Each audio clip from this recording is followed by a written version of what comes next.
Ya, bismillahirrahmanirrahim. Assalamualaikum warahmatullahi wabarakatuh. Bagaimana kabarnya anak-anak? Semoga kalian dalam kondisi sehat walafiat ya. Tetap selalu beraktivitas, melakukan olahraga, rutinitas kalian dalam suasana pandemik corona ini ya. Baik, berjumpa lagi dengan Bapak dalam mata pelajaran ilmu pengetahuan alam. Ada pertemuan daring, tetap semangat ya. Nah, pada pertemuan kali ini Bapak akan menyampaikan sedikit materi yang pernah minggu lalu dibahas ya, menyambung materi yang minggu yang lalu dibahas. Kemudian kita akan melanjutkan sampai dengan materi pembahasan otot ya. Nah, untuk pembahasan kali ini adalah hubungan antar tulang, itu disebut dengan sendi. Nah, Bapak sebelum pada pembahasan, Bapak akan mengulas sedikit agar kalian tidak lupa ya, agar kalian tetap mengingat apa yang Bapak sampaikan minggu yang lalu, mengingat pada ini ya, materi yang terakhir Bapak sampaikan. Materi yang Bapak sampaikan adalah struktur sendi, tentang sendi ya. Sendi ini adalah hubungan antara tulang, dari antara tulang satu dan tulang dua. Kemarin sudah dibahas yang ini ya. Nah, hubungan antara tulang ini disebut artikulasi. Nah, hubungan antara tulang panggul dengan tulang paha misalkan. Nah, itu adalah hubungan antara ini disebut dengan artikulasi. Nah, hubungan antara tulang yang memungkinkan pergerakan disebut yaitu persendian. Ya, yang dapat bergerak bebas ya, adanya satu arah gitu ya, seperti kaki bisa dibengkokkan ke atas, ke kanannya, itu karena adanya sendi. Nah, kemudian pembentukan sendi dimulai dari perbesaran kartilago, kedua ujungnya dibungkus oleh jaringan ikat yang disebut kartilago artikulasi. Kemudian kedua ujung kartilago itu membentuk sel-sel tulang ke arah dalam, yaitu tulang artikulasi. Nah, kemudian untuk tulang dan kartilago artikulasi dibungkus membran sinovial. Nah, kita bisa perhatikan di gambar sebelahnya atau di buku paket kalian, menghasilkan minyak sinovial, yaitu pelumas, sebagai pelumas tulang. Itu yang Bapak sampaikan sebelumnya. Kemudian ini ya, sendi. Di sini juga ada sendi mati yang kemarin minggu lalu sudah disampaikan ya. Bapak hanya sepintas saja. Merupakan hubungan antara tulang yang dihubungkan oleh serabut jaringan ikat, yaitu sehingga tidak dapat digerakkan. Contohnya hubungan antar tulang tengkorak ya, itu tulang tengkorak contohnya. Kemudian ada lagi sendi kaku. Nah, sendi kaku ini disebut juga amfiartrosis. Nah, sendi ini adalah hubungan antara tulang yang dihubungkan oleh kartilago yang memungkinkan gerakan secara terbatas, gerakannya terbatas. Nah, contohnya seperti pada sendi antar ruas tulang belakang, sendi antar ruas betis dan tulang kering. Nah, baik, kita lanjutkan ya. Kemudian ada sendi gerak. Sendi gerak ini merupakan sendi yang tidak dihubungkan oleh jaringan ikat. Tulang dapat bergerak bebas. Nah, itu adalah sendi gerak. Nah, tersusun dari bangkok sendi, bonggol sendi, yaitu bonggol sendi masuk ke dalam bangkok sendi, pembungkus sendi yaitu ligamen, kemudian membungkus bonggol dan mangkok sendi, cairan sendi. Kemudian sarian sendi, cairan ini cairan sinovial yang mana fungsinya untuk melumaskan sendi, gitu ya. Nah, kemarin itu ya. Jadi sekarang kita pertemuan ini adalah tentang masih tetap hubungan antar tulang, yaitu mengenai kita lanjutkan sendi gerak. Nah, yang disebut dengan diartrosis. Nah, pada pertemuan kali ini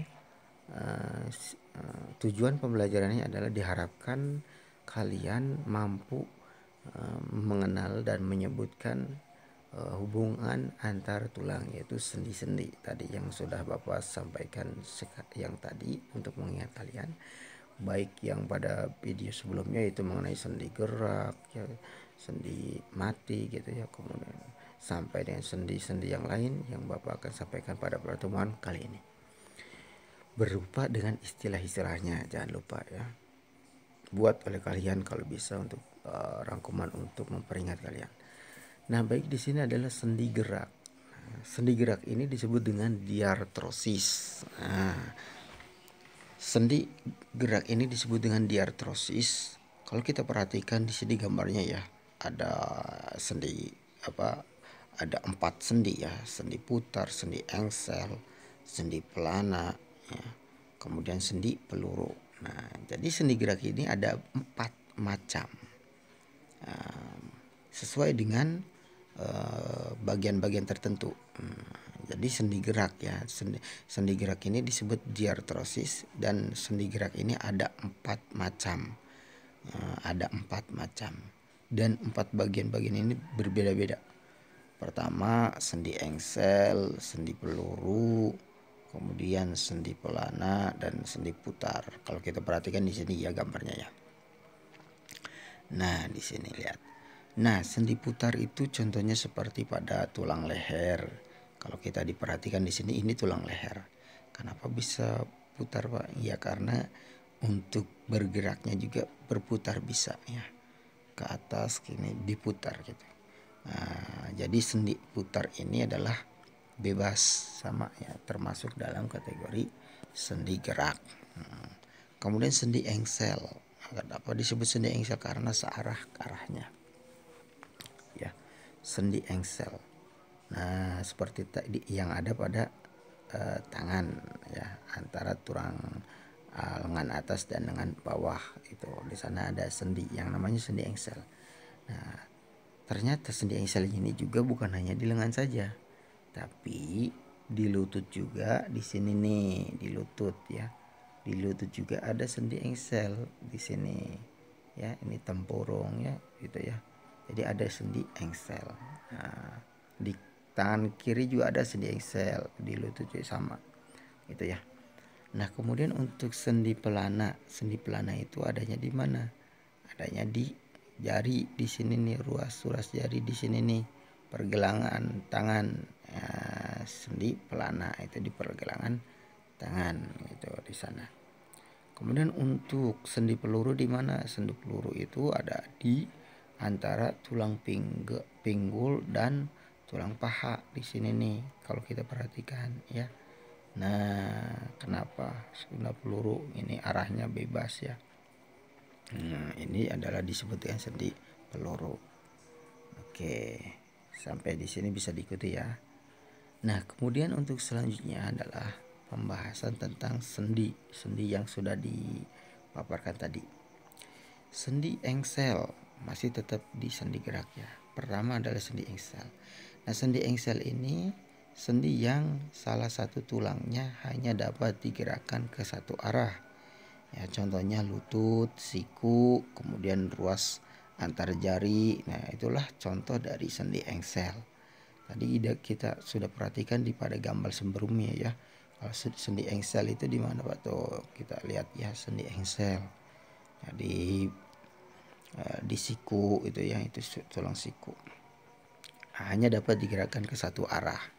Seperti pintu ya, itu hanya satu arah saja. Ya, masuk ke depan bisa ke kanan ke kiri, itu bisa, itu hanya satu arah, atau ke atas ke bawah. Itu hanya satu arah, karena makanya disebut dengan sendi engsel ya, gitu ya. Kemudian selanjutnya adalah masih tetap pada sendi yang 4 itu, sendi gerak ya. Jadi sendi gerak itu ada 4 macam, tadi sudah mengenai sendi engsel. Nah, sekarang kita masuk ke sendi peluru. Sendi peluru di sini adalah sendi yang memungkinkan terjadinya gerakan ke segala arah. Jadi kemana arahnya kita bergerak, menggerakkan tubuh kita ini, ya di sana ada sendi peluru. Nah, kedua ujung tulang berbentuk mangkok dan bonggol. Nah, kalau kita perhatikan di sini ada seperti berbentuk mangkok dan ada seperti berbentuk bonggol. Nah, jadi ada sendinya. Nah, kedua ujung tulang berbentuk mangkok dan bonggol di sananya ada ya. Nah, contohnya sendi antar gelang bahu dan tulang lengan atas seperti ini yang ditampilkan pada gambar di sebelahnya ya. yaitu bahu, tulang bahu, gelang bahu dan tulang lengan atas, serta antar tulang paha dan gelang panggul. Nah, itu ada yang namanya tulang peluru gitu ya, sendi itu, sendi peluru, maaf ya. Jadi sendi peluru itu di sana adanya, contohnya gitu ya. Kemudian selanjutnya adalah sendi putar. Nah, sendi putar di sini adalah ujung tulang yang satu mengitari ujung tulang lain. Nah, kalau kita perhatikan gambar di sebelahnya ya. Nah, sehingga memungkinkan gerakan memutar gitu. Nah, contohnya adalah sendi antar tulang atlas dan tulang leher. Tulang atlas dan tulang leher gitu ya. Nah, seperti kepala berputar ke kiri dan ke kanan, berputar ke kiri dan ke kanan gitu ya. Itu berputar itu ke kiri dan ke kanan. Itu namanya sendi putar. Nah, tadi sudah disampaikan. Ini yang ketiga. Nah, kemudian yang selanjutnya adalah sendi pelana. Nah, pada sendi pelana ini adalah masih tetap bagian dari sendi gerak ya. Nah, sendi pelana ini adalah kedua ujung tulang membentuk sendi berbentuk seperti pelana dan berporos dua. Nah, kalau kita perhatikan di sini ya gambarnya, ya seperti pelana dan berporos dua, ini berporos dua. Nah, contohnya ini adalah sendi tulang ibu jari. Nah, kalau kita diambil di sini gambarnya tulang ibu jari. Nah, di sini ada sendi pelana. Baik, di sana gampangnya sendi pelana. Nah, sendi tulang ibu jari antara tulang telapak tangan dan ruas jari tangan, di sana terletaknya. Nah, apa? Yaitu sendi pelana. Nah, untuk pembahasan selanjutnya itu mengenai otot ya, yang nanti kita belajar mengenai otot pada pertemuan daring selanjutnya. Untuk sementara ini Bapak dicukupkan sekian. Semoga apa yang Bapak sampaikan dapat ditangkap oleh kalian. Apabila kurang jelas dalam penyampaian Bapak, mohon maaf karena Bapak ini membuat video ini tidak begitu maksimal ya. Persiapan juga mungkin tidak begitu maksimal, tapi apalah arti semuanya itu. Jadi Bapak membuatkan video menyampaikan apa yang ada di dalam materi, kemudian Bapak sampaikan kepada kalian agar kalian paham ya. Jadi poin-poinnya apa saja sih yang harus diketahui oleh kalian. Nah, baik, selanjutnya adalah untuk pertemuan kali ini tidak ada tugas dari Bapak yang diberikan kepada kalian. Jadi kalian hanya menyimak video ini dan jangan lupa untuk mengisi absen di classroom dengan mengucapkan hadir gitu ya. Assalamualaikum Pak Andre, hadir gitu ya. Begitu. Nah, untuk tugas Bapak sekali lagi tidak memberikan tugas. Jadi kalian hanya menyaksikan video ini, menyimak video ini, apa penjelasan yang Bapak sampaikan pada pertemuan kali ini. Dan untuk pertemuan selanjutnya itu yang Bapak akan sampaikan mengenai adalah otot. Ini beda subtema lagi ya, pokok pembahasan lagi. Jadi nanti Bapak akan membahas tentang otot, materi otot. Nah, mungkin dicukupkan sekian. Terima kasih telah menonton video ini. Billahi taufiq wal hidayah. Wassalamualaikum warahmatullahi wabarakatuh.